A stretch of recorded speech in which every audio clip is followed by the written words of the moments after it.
Assalamu alaikum, bismillah rahman rahim. Obviously, I thought it was a great opportunity for me to talk to you about the Charlie Hebdo magazine and the republications of the cartoons depicting our Holy Prophet Muhammad sallallahu alaihi wasallam, and what our reaction should be and how we interact with people who live in this country and around Europe and around the world, where we live in a society where there is different people of different faiths and cultures. I think the first thing to talk about is that the Charlie Hebdo magazine has for a number of years deliberately targeted Muslims and the feeling of Muslims in the most appalling sort of way. So not only is it covering the issue of Rasulullah sallallahu alaihi wasallam in a very negative and disgusting depiction, but it's also about knowing that they are setting out to say that they are enemies of Islam, and they say quite openly through their magazine and their publication that they are that they are taking on Islam and Muslims. And that's the key issue here. They don't set out to tell us about terrorism and defeating terrorism and the small minority of people who live amongst our midst, who are involved in terrorism, who finance them, who support them. They don't talk about that. They talk about generally people who are Muslim, who are practicing or not practicing, and the fact that this is a war against Islam. And I think really we've got to look at that in the context that they present it to be. And then there's a wider debate to be had around what should our response be. Now in 2015, the terrorist aligned with Al-Qaeda carried out a terrorist attack in Paris at the Charlie Hebdo magazine offices, in which 10 people were killed, and a kosher bakery down the road from the office. And there was no hesitation on my part for speaking out against the terrorist attack, because we don't recognize that it is from Islam. We see Islam totally forbids the killing of people, and this abhorrent sort of way in which violence is being used to make political points. And so you can disagree with the system, you can disagree with the magazine, as we've done and as I've done, consistently speaking out, calling out their intolerance and their offence, and that trying to do it under the cloak of freedom of speech does not help the wider debate around having a responsible and open and debate and dialogue with people about Islam and our practices and our way of life. I think that's really, really important, because we in the Muslim community, and when I say we, I mean people in the public eye like myself, the scholars, the intellectuals, who have a real understanding of these issues, and those who want to attack Islam, they want to demonize it, they want to make out as if we're somehow a very intolerant faith, when the opposite is true, that we're not willing to debate and discuss these issues, which we are. And I've lost count the amount of times I've had those debates and discussions on the mainstream media.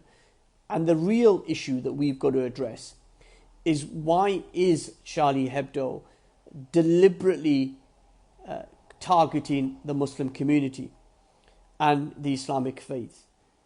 And we saw the disgusting depiction of the cartoon towards the 3-year-old Kurdish boy who drowned during the refugee crisis a few years ago, that they have no humanity, and we've got to confront them. But how do we do that? What's the best approach, and how can we use the best character, if you like, in dealing with this issue and addressing it? And so I suppose my 3 points that I would want to put across. One is, I tweeted about this a few days ago, and surprise, surprise, some atheist and some humanist and some people responded to me by saying, well, you're wrong, because I said they don't tend to depict the Jewish faith or the Christian faith. Why is it Islam? And then they tweeted to me and showed me examples of the Christian and Jewish faith that had also been depicted. And I stand corrected on that. So thank you to those people who corrected me on that. But the wider issue is that they deliberately target Islam and Muslims.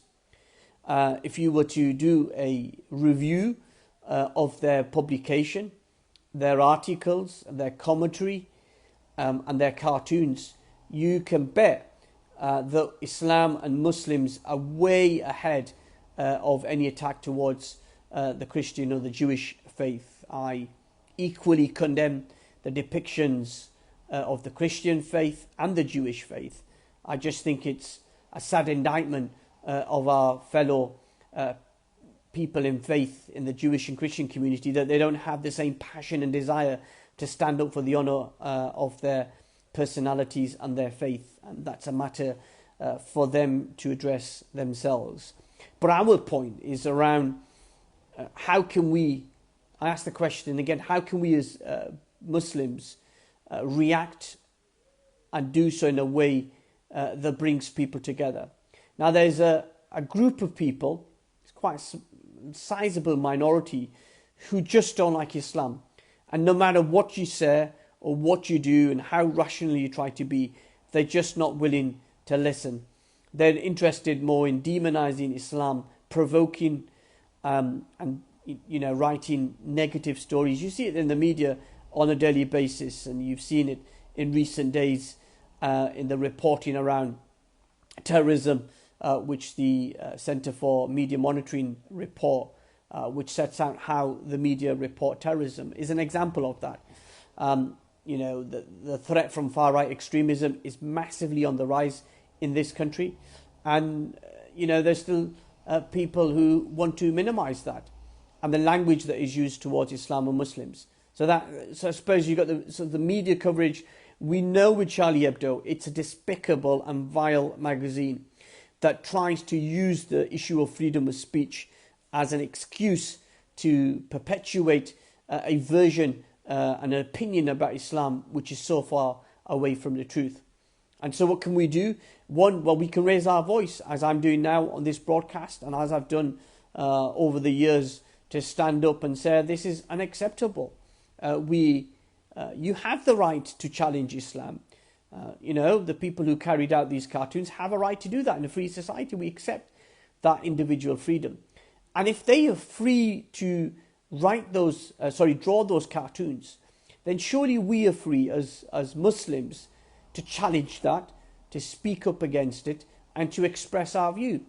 And the humanist atheist brigade, who, whatever I say, will never accept anything I say. They all will find an excuse to have a go and have a pop. But that's because they feel threatened by my contribution in the public arena and in the media. And they are not sincere in their views, and they're not very tolerant of allowing other people. So they talk about freedom of speech, freedom of choice and equality, yet they don't want to practice that. They want Charlie Hebdo to have the freedom to draw these cartoons despite the upset that our faith Muslims feel at that depiction.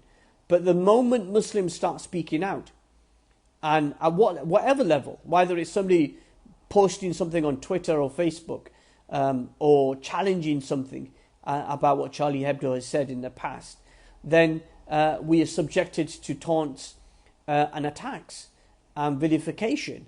And I think that's a part and parcel of my life over the past 10-15 years, that these people want us to, they want to silence us, and in that they won't succeed. So as I said, the principle is quite simple.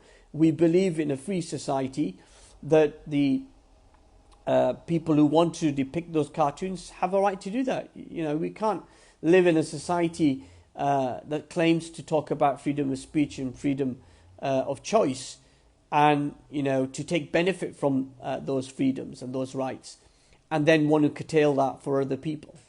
But what is equally important, I believe, is that we should have the right to challenge that, debate it, to expose their Islamophobia and anti-Muslim hatred, and their depictions, and do so in a peaceful way through various methods, through the media, through petition writing, and yes, through protest if people want to protest. That should be something that we should do, but also do that on an intellectual basis, have those dialogues and debates. And I just wanted to share my thoughts with you about that.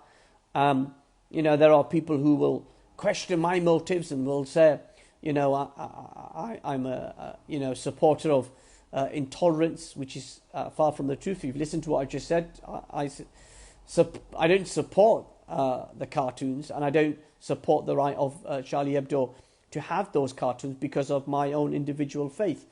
So I will speak up, I will challenge, and I will expose them as I've done in the past. But equally, I'll condemn any violence or any threat of violence towards these people, because that's despicable and wrong. And if you remember in 2015, at the time of the Charlie Hebdo attack, I was the first person on BBC News globally and here in the UK on the news channel, and BBC World internationally, and the World Service, to speak up and condemn the terrorism that we've seen on that particular day at the Charlie Hebdo magazine, but also at the kosher bakery.